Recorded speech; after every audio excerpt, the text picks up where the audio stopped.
L'Église Habas Shalom est heureuse de partager avec vous cet enseignement pour votre édification. Nous vous souhaitons une bonne écoute. Je le dis à chaque fois, afin de mettre beaucoup dans le bain, ceux qui n'ont pas l'habitude de vous mettre tous dans le bain pour comprendre, ceux qui ne sont pas présents depuis qu'on a commencé. Notre Seigneur est mort à la croix de Golgotha pour nous donner la vie en abondance aussi, pour nous donner la vie et la vie en abondance, et que nous soyons dans l'abondance. Notre Seigneur est mort à la croix de Golgotha pour ne pas nous laisser dans la souffrance. Il fait énormément de choses pour nous.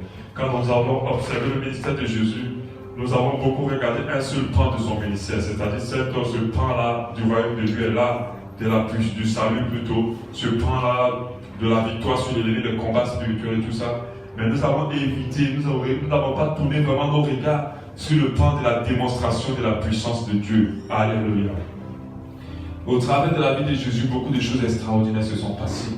Jésus n'était limité en rien, car son Dieu était avec lui, car le Père était avec lui. Alléluia. Du fait que le Père était avec lui, il y a beaucoup de choses qui se passaient dans sa vie. Alléluia. Et le fait que nous soyons avec le Père, nous devons aussi nous attendre à cela. Nous devons nous attendre à cela. Jésus, c'est un package. Ce n'est pas seulement une seule chose. Quand il rentre dans notre vie, il rentre dans notre vie avec beaucoup de choses, y compris le miraculeux. Alléluia.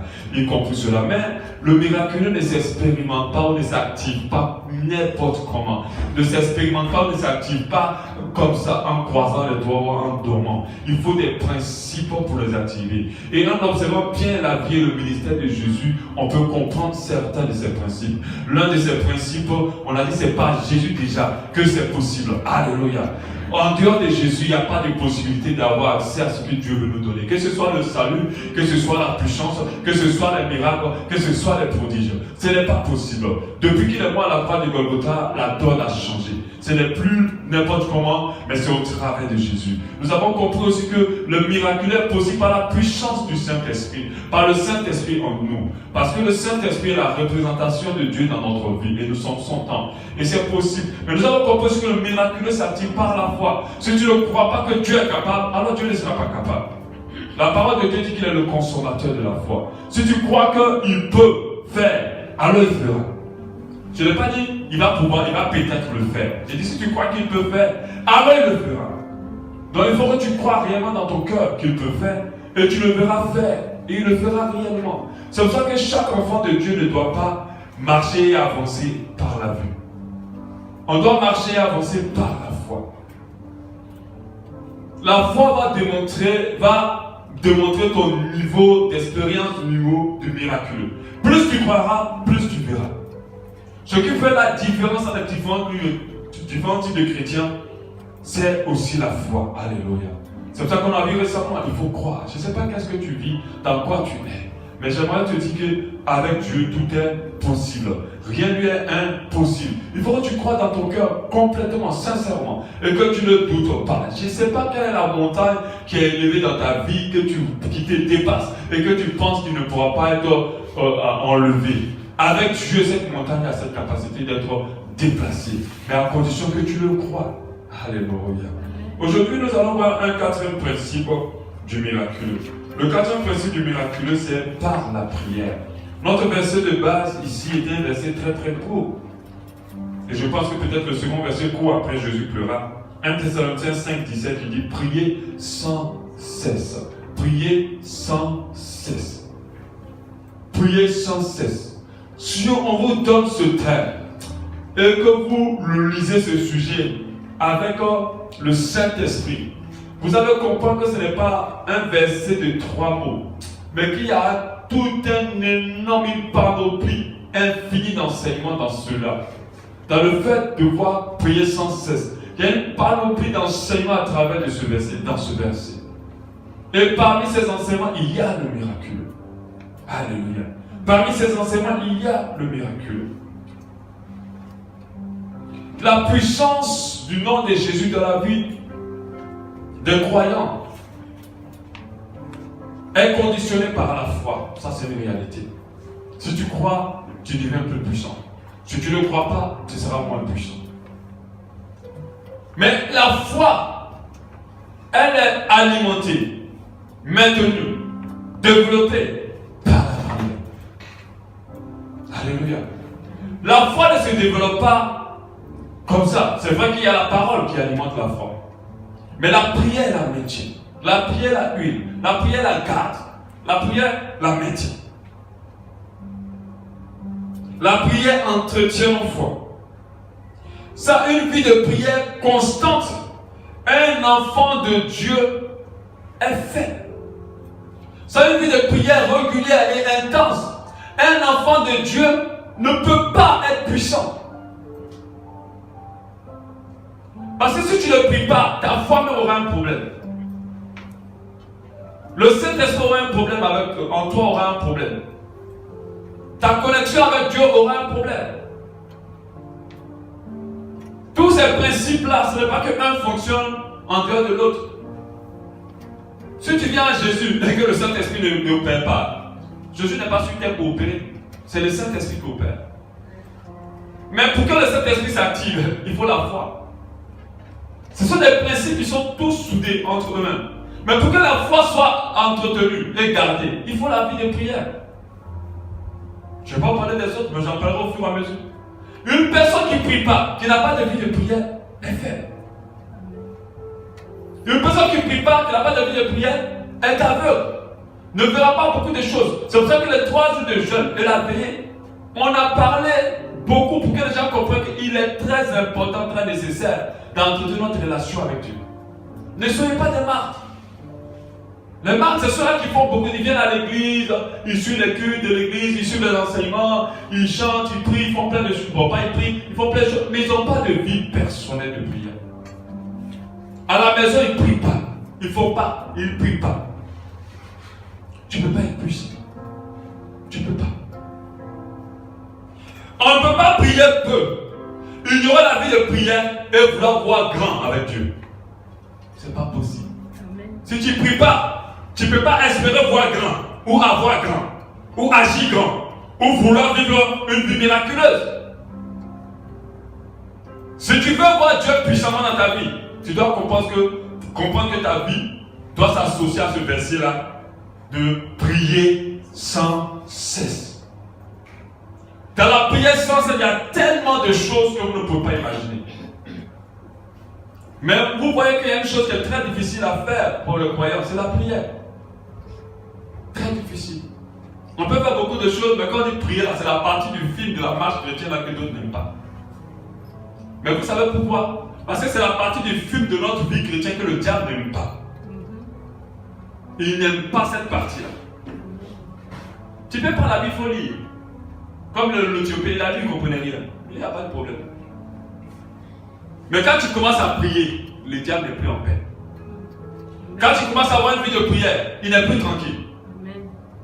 Quand tu commences à faire de tous les jours dans ta vie, tu commences à passer du temps avec Dieu dans la prière. Ah là là là, le diable ne peut plus. Les sorciers de ta famille ne sont plus tranquilles.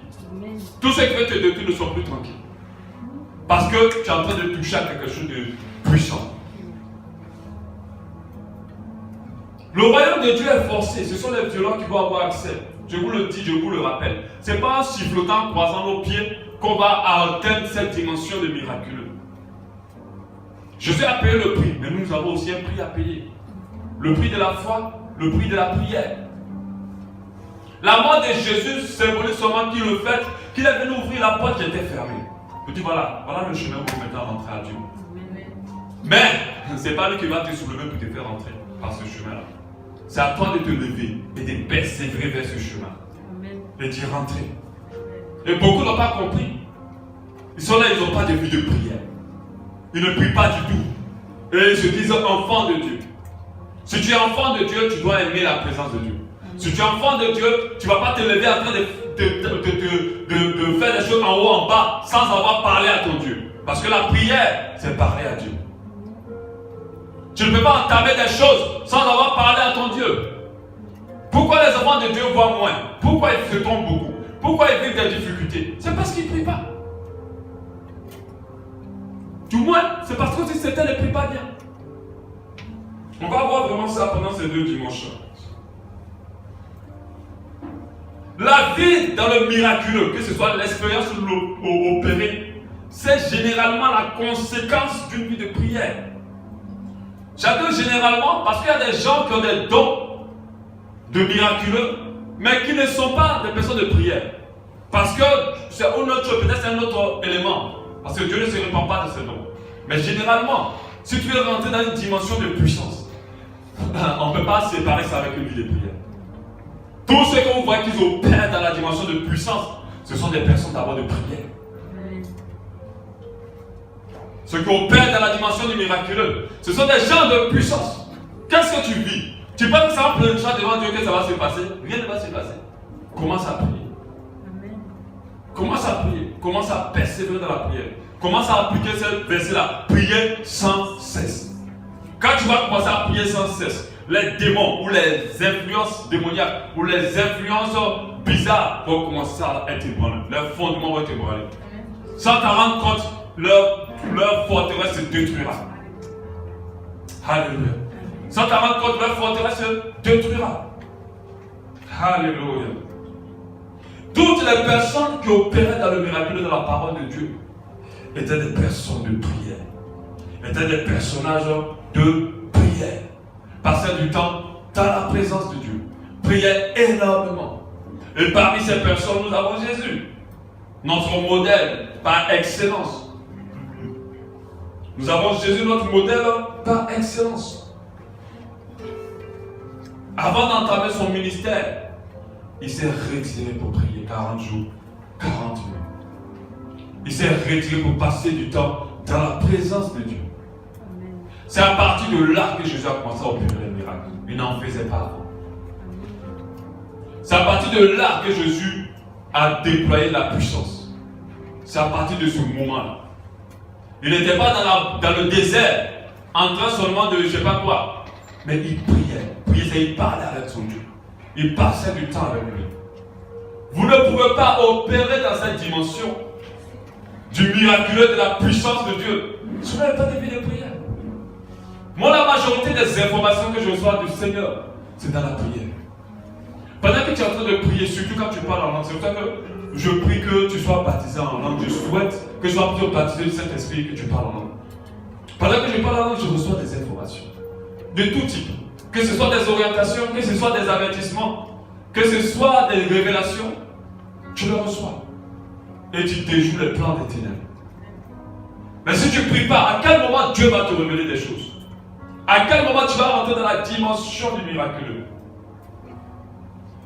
Alléluia. Quand je préparais ce message, Dieu m'a ramené sur Élie. Je ne sais pas si c'est le premier ou le deuxième, mais il y en a deux dans la Bible. Et on m'a ramené sur Élie. Celui qui a, défié les prophètes de Baal et les prophètes d'Astarté à cause de Jézabel et le peuple juif qui clochait des deux côtés, qui servait Dieu et qui servait les faux dieux. Et Élie était énervé, il était l'un des rares prophètes qui restaient. Il a dit non, il faut qu'on démontre la puissance de Dieu, afin que le peuple d'Israël comprenne qu'ils n'ont plus à suivre ces autres dieux, mais ils ont à me suivre. Il a convoqué ces prophètes-là, c'était près de 450 de Baal et 400 d'Astarté. Il dit venez sur la montagne, nous tous nous deux, on va nous mettre un holocauste là, et mettez le bois et tout. Et allumer le feu sans utiliser de bûchette. Moi, si je mets mon côté, allumer. Ces prophètes l'ont prié, ils se sont tailladés, ils ont tout fait. Mais comme ils n'avaient pas le vrai Dieu, aucune flamme ne s'est allumée. Élie a pris lui-même son holocauste, il a mis de l'eau dedans. Il a mouillé le bois, il a mouillé tout. Pour montrer aux gens même que ce n'est pas une possibilité, peut-être d'un vent quelque part qui venait à lui. Même s'il y avait l'allumette, ce n'était pas possible. Alléluia. Il a mouillé le bois, il a mouillé l'holocauste. Vous dites que même s'il y avait une allumette cachée dans ma poche, je ne peux pas allumer ça, parce qu'un bois mouillé ne peut pas s'allumer. À peine il a levé la voix, le feu est descendu. Ça a tout consommé, ça a consumé jusqu'aux pierres. Jusqu'aux pierres étaient consumées. Et Dieu me dit, tu sais pourquoi il a réussi ça? C'est parce que c'était un homme de prière. Lorsque tu dis au nom de Jésus, mais de quoi tu es rempli? Avec quelle autorité? Mais cette autorité-là, ce n'est pas la vie de prière. Après ta terre, c'est quand tu manques le temps de prière. Ils ne t'expliqueront rien d'autre. Ils vont te dire le temps que je passe dans la présence de Dieu. Ils vont te dire un secret, ils vont dire prie beaucoup. Passe beaucoup plus de temps dans la présence de Dieu. Moi, je suis parti vers certains pères. Quand je dis, mais comment faire pour que le médecin, il m'a dit, passe du temps dans la présence de Dieu. Si tu ne passes pas, si toi et Dieu, vous ne vous connaissez pas, tu es en train de chercher quelle dimension du miracle. Vous savez, cette année, on entend parler de miracles, mais je ne sais pas qu'est-ce que les gens attendent. Ils attendaient que je vais donner des paroles pour leur faire comprendre que, en fait, il faut juste faire ça, puis ça va arriver.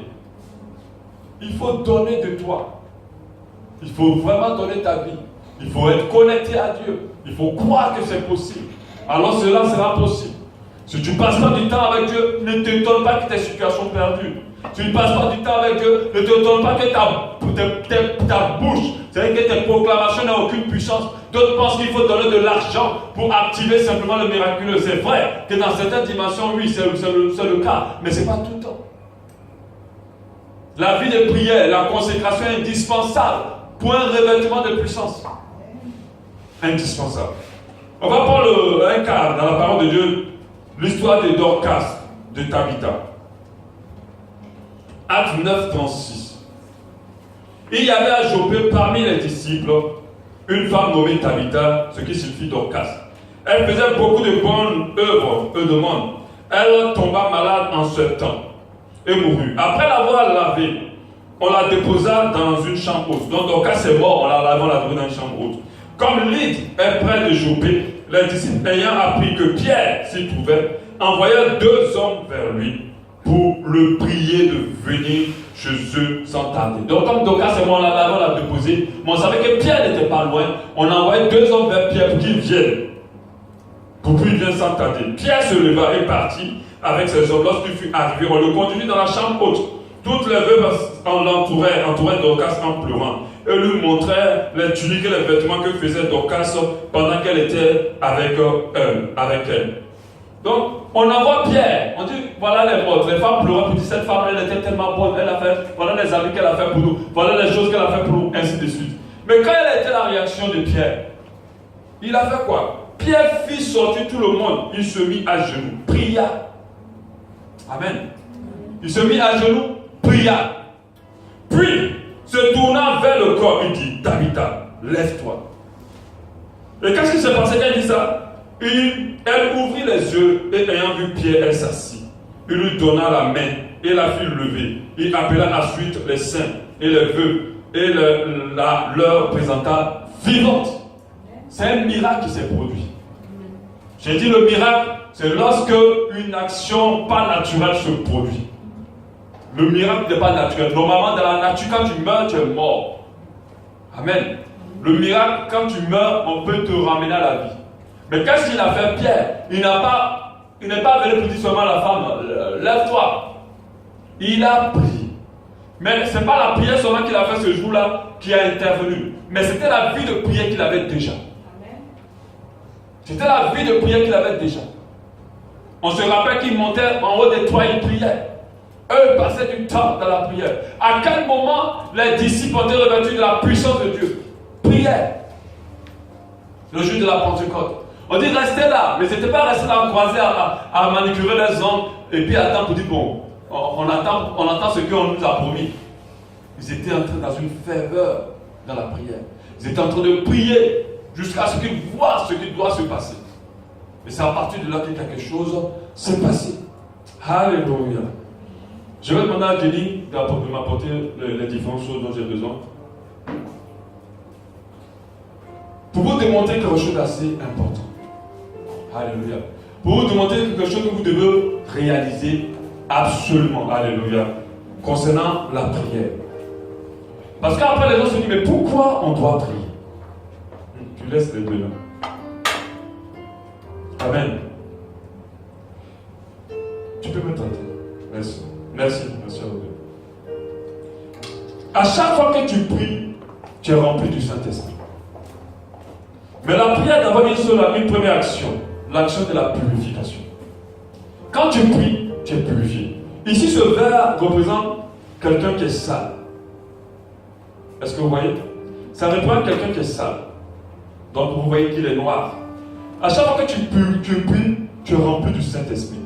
Et quand tu es rempli, tu débordes. Au fur et à mesure que tu débordes, la saleté est en train de sortir. Amen. La saleté sort. Qui constate déjà quelque chose qui se passe? Qui constate qu'il y a quelque chose qui se passe? L'eau est en train de se clarifier. Vous allez voir, à chaque fois que tu pries, tu remplis. Tu remplis, tu remplis, tu remplis, tu remplis, tu remplis. Au fur et à mesure que je mettrai l'eau, ça se clarifiera. Je vais demander à quelqu'un de me renverser l'eau qui est en bas. On va voir l'état de celui qui est. Regardez, déjà l'état. Mais c'est pas encore propre. Oui, le seau qui est en bas.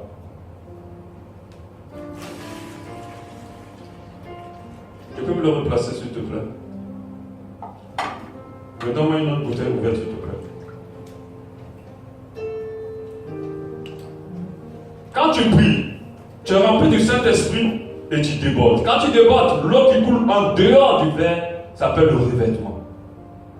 Est-ce que vous comprenez? Ça s'appelle le revêtement. Donc au fur et à mesure que tu pries, c'est comme ça que tu deviens. Et en plus d'être comme ça, pur à l'intérieur, tu deviens revêtu de la puissance de Dieu.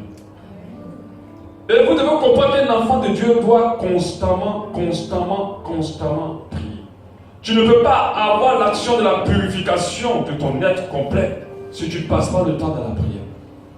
Il y a des enfants qui sont, il y a des personnes qui sont à Dieu, mais qui ne sont pas assez purifiées. Aujourd'hui, cette personne, elle est remplie de l'esprit. Mais elle est revêtue de l'esprit. Qu'est-ce qui reste dedans? C'est l'eau pure. Ce n'est plus l'eau sale qui était avant. Vous êtes d'accord avec moi? Et c'est pour cela que vous devez comprendre que vous ne pouvez pas rester comme ça sans prier. Vous ne pouvez pas rester comme ça sans avoir de vie de prière. C'est pour ça que certains enfants de Dieu sont chrétiens, mais il y a des choses qui ne se passent pas en eux. Ils ont des fois l'impression même d'être possédés. Parce que vous ne priez pas. Ils pensent que c'est les hommes de Dieu qui doivent prier pour eux. Mais les hommes de Dieu, ils ont beaucoup de personnes pour qui ils doivent prier. Ce n'est pas une prière de l'homme de Dieu qui va te purifier. Ce qui va te purifier, c'est ta prière toi-même, le temps que tu passes avec Dieu. À chaque fois que tu te connectes à Dieu, tu es purifié. Et quand il te remplit, il te revêt. Il te revêt de puissance. La prière nous nettoie, nous purifie. Elle nous nettoie, nous purifie. La prière nous remplit du Saint-Esprit. Regardez ce verset qu'on a lu tout à l'heure. 1 Thessaloniciens 7 disait, priez sans cesse. Vous allez voir plus loin, 2 versets après, au 19, il nous dit, n'éteignez pas l'esprit. 2 versets après, on a dit, n'éteignez pas l'esprit. Priez sans cesse, ensuite n'éteignez pas l'esprit. Mais si le Saint-Esprit était en toi, parce que tu ne pries pas, comment tu peux être revêtu de puissance? Comment tu peux expérimenter le miraculeux? Tu ne peux pas. Parce que la prière te permet d'être rempli de l'esprit. Nous recevons l'esprit, mais nous devons être remplis. On est rempli de l'esprit plusieurs fois. Par la louange, par la lecture, mais aussi par la prière. Quand vous priez, vous êtes rempli. C'est la méthode la plus pratique pour être rempli du Saint-Esprit. Tu veux être rempli du Saint-Esprit? Passe du temps dans la prière avec Dieu. Il va te remplir. Tu vas être revêtu. Alléluia. Quand un enfant de Dieu prie, il y a quelque chose qui se passe dans sa vie. Quand tu pries, il y a quelque chose qui se passe dans ta vie. Quand tu pries, même si tu ne vois pas, quand tu sors, tu n'as pas le même statut spirituel devant ceux qui voient dans le spirituel. Tu n'as pas le même statut. Quand tu pries, il y a un vêtement que tu as. Quand tu pries, il y a une onction qui t'enveloppe. Quand tu pries, il y a une puissance qui est avec toi, qui t'enveloppe. Et quand tu sors, les gens voient. Ceux qui sont dans le spirituel, ils reconnaissent. Alléluia. La prière nous donne le revêtement. Je disais tout à l'heure, le moment favorable, le diable attend pour t'attaquer. C'est le moment où ta vie de prière est down. Où ta vie de prière est inexistante. Où ta vie de prière n'est pas assez intense. C'est ce moment-là qu'il cherche. Parce que à ce moment-là, tu es faible. Parce qu'à ce moment-là, tu n'es plus fort. L'ennemi ne veut pas que tu pries. Il fera tout pour que tu ne pries pas. C'est pour ça que je vous ai interdit les séries. Je vous ai interdit la télé. Je vous ai interdit plusieurs choses que vous regardez qui vous prend le temps que vous devez accorder à la prière. Le diable est patient, je vous le dis, dans sa destruction. Tu vois, le temps que tu es en train de prendre, il récupère tranquillement. Tu as affaibli, ça affaiblit. Mais tu ne pries pas, tu es exposé.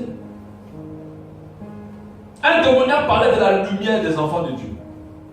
Il disait qu'ils avaient la capacité de voir des gens qui ont la lumière et d'autres pas. Et c'est là que j'ai compris que la parole de Dieu qui dit que vous êtes la lumière du monde est une réalité. On est la lumière du monde parce qu'on éclaire un à un et ensemble nous donner une grande lumière sur notre. Il dit qu'on a la capacité de voir leur lumière. Il dit que quand les gens sont connectés avec qui sont pris, ils voyaient une forme de lumière sur leur front. Et ils savaient que ceux-là, il ne fallait pas toucher. Parce que s'ils osaient toucher, il y a quelque chose qui allait se passer et qui allait les terrasser. Mais ta lumière à quel niveau? Plus tu pries, elle brille. Plus tu pries, elle rayonne. Plus tu pries, tu es puissant. Moins tu pries, alors tu es exposé.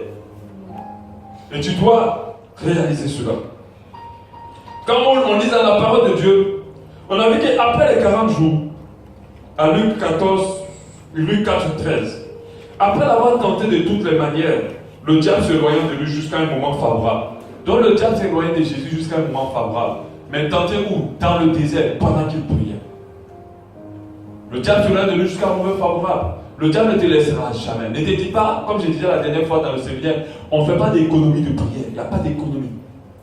C'est pas dit comme j'ai prié beaucoup hier, j'ai fait 4 heures de prière, c'est bon pour demain. C'est pas possible. Tous les jours, Dieu renouvelle ses bontés envers toi. Alors tous les jours, tu dois aussi prier. Le diable cherche un moment favorable. Le moment où tu ne pries pas, où tu ne te pries pas, où tu ne passes pas du temps avec Dieu. Mais regardez, quand Jésus sort les 40 jours, la Bible dit Jésus revêtu de la puissance de Dieu. La parole de Dieu nous dit Jésus revêtu, l'autre verset, Jésus revêtu de la puissance de Dieu. Revêtu de la puissance, Jésus revêtu de la puissance de Dieu. Quand il est sorti de son temps de prière, il était revêtu de la puissance de Dieu. On n'a pas parlé de choses, ça dit quand il est fini de prier, il était revêtu de la puissance de Dieu. Arrêtez les chansons qui vous séduisent. Vous dites, vous êtes des enfants de Dieu, vous êtes puissants, vous êtes ceci. Si tu ne pries pas, la chanson ne fait que te séduire. Si tu n'as pas envie de prier, c'est une séduction. Parce qu'il n'a pas la puissance qui est dans l'église. C'est les gens qui sont consacrés qui sont revêtus de la puissance de Dieu. Si tu n'es pas consacré, la puissance de Dieu n'est pas ton partage. Le diable va jouer avec ta vie comme il joue avec la vie des païens. Parce que tu ne pries pas. Tu n'accordes pas de la place à la prière dans ta vie. Ou tu pries seulement quand tu as besoin de voir quelque chose. Fais très attention. C'est à partir de là qu'il a été revêtu de la puissance de Dieu. Et la Bible dit qu'il retourna à Galilée et sa renommée se répandit dans tous les pays alentours. Mais à quel moment, pourquoi sa renommée s'est répandue? À cause de la puissance de Dieu manifestée dans sa vie. Les gens ont reconnu que lui était de Dieu à cause de la puissance de Dieu manifestée dans sa vie. Il lui fallait ce revêtement-là pour son ministère. Est-ce qu'il y a quelqu'un qui recherche le revêtement? Mais sache que ce n'est pas un homme de Dieu qui va prier pour toi et tu vas être revêtu. Il faut aller chercher dans la présence de Dieu. Plus tu es dans la présence de Dieu, tu vas être revêtu. Je vais te faire comprendre que ton niveau de revêtement n'est pas limité au niveau du pasteur. Le pasteur n'est pas forcément la personne la plus revêtue d'une assemblée. Fais très attention. Celui qui a plus soif de Dieu, si tu as plus soif de Dieu que le pasteur, tu vas être plus revêtu que ton pasteur. Alléluia. Si tu as plus soif de Dieu que ton responsable, tu vas être plus revêtu que ton responsable. Au moment que Dieu ne guérit pas les hommes au travers de ton responsable, il guérit les personnes au travers de toi. Alléluia. C'est vrai que chacun doit comprendre qu'il doit aller chercher auprès de Dieu cette puissance-là.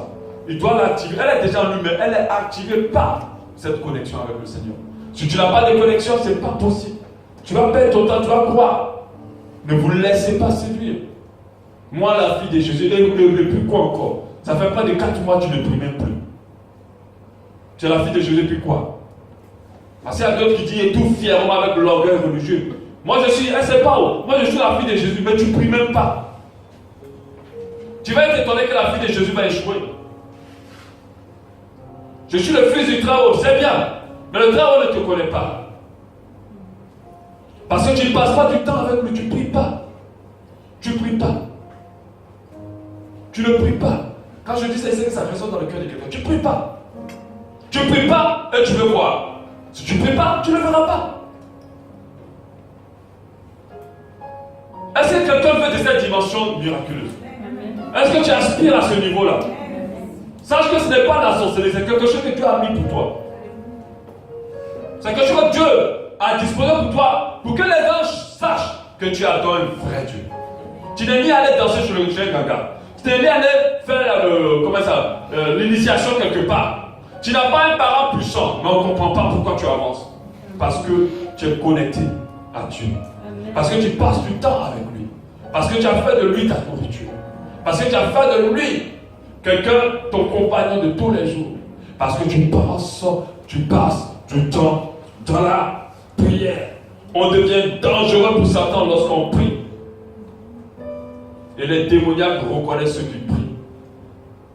C'est vrai que la foi est puissante pour le miraculeux. Mais la foi sans la prière ne peut pas tenir. Il faut que tu pries pour que ta foi tienne. Plus tu pries, plus tu es capable de vivre et d'opérer le miracle. Plus tu pries. L'autre fois, j'écoutais le témoignage d'un homme de Dieu ivoirien qui a fait des miracles extraordinaires jusqu'à ressusciter les malades. Kakou, c'est vrai. Quand j'écoutais, le gars peut rentrer sans manger 40 jours dans la présence de Dieu, sans manger, ni boire. Il dit quand il sort comme ça là, c'est à 4 pattes il sort.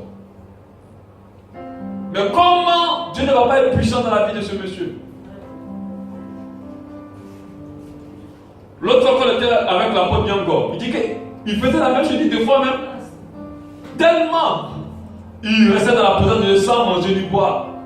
À un moment il ne parlait plus. C'est là maintenant qu'il priait. Tellement il n'avait plus de force. Mais quand ces personnes sortent, regarde sur les miracles qui les accompagnent. Mon frère, miraculeux là.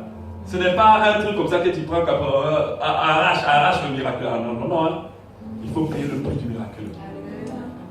Le prix du miracle, c'est dans la présence de Dieu. Ce n'est pas ailleurs. Il faut payer ce temps. Tu veux voir, paye le prix du miracle. Entre dans la présence de Dieu. Plus tu pries, plus tu es revêtu de la puissance de Dieu.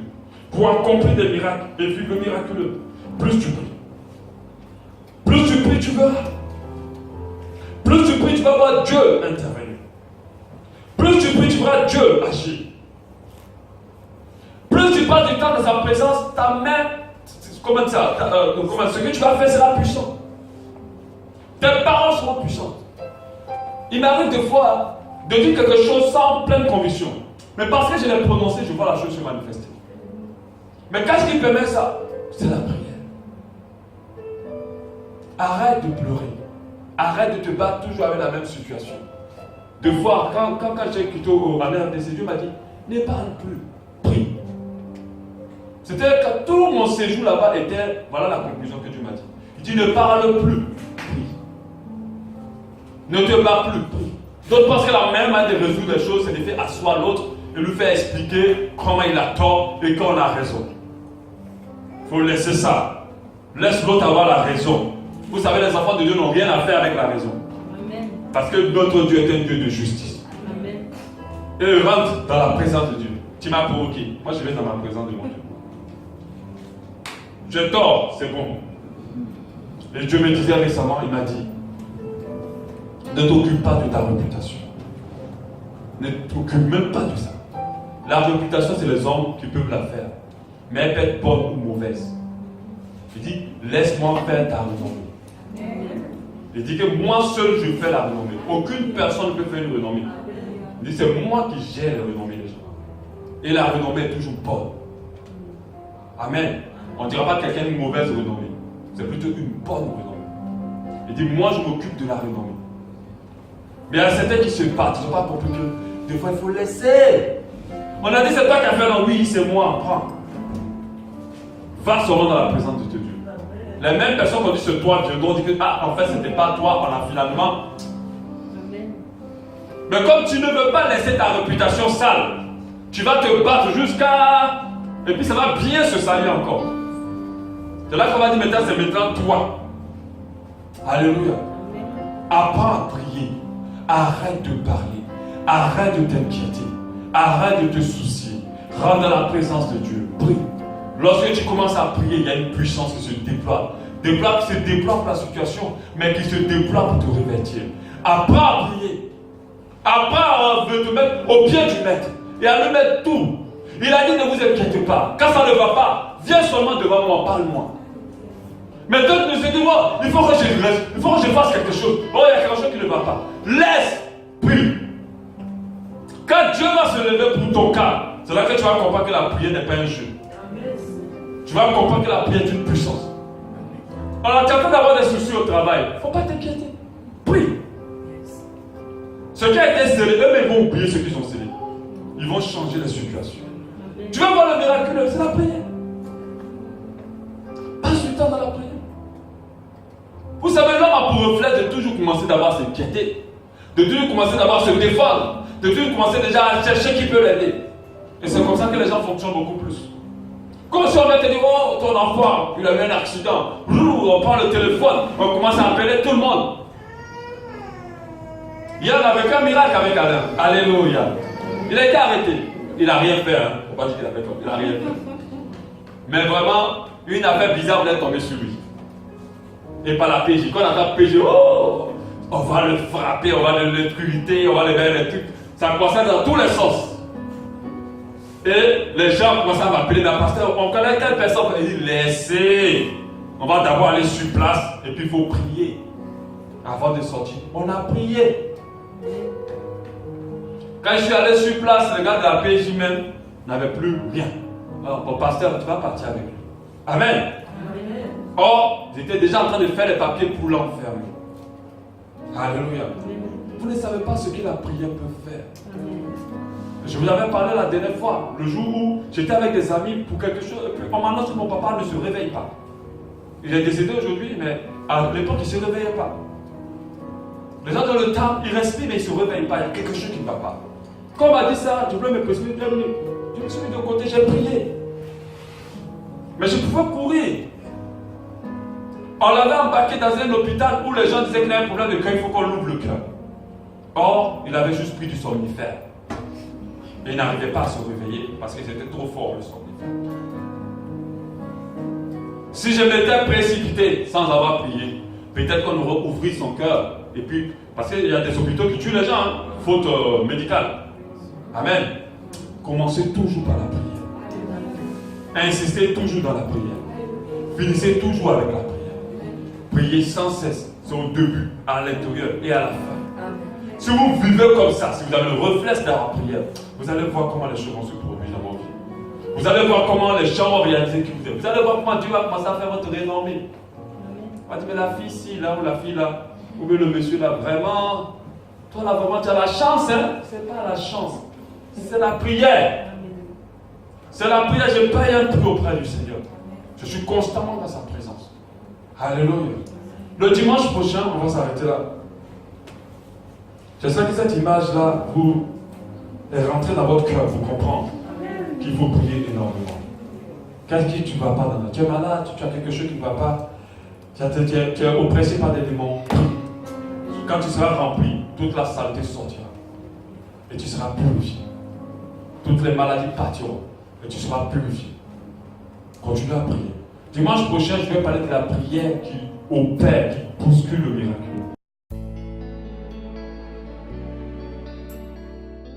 L'église Abba Shalom remercie le Seigneur pour cet enseignement qui perfectionnera votre foi. Pour plus de renseignements sur notre assemblée, veuillez nous joindre au plus 241 07 93 10 00 ou faites un tour sur notre site internet www.abbashalom.org ou encore visitez notre page Facebook. Abba Shalom, expérimentez l'amour et la paix de Dieu.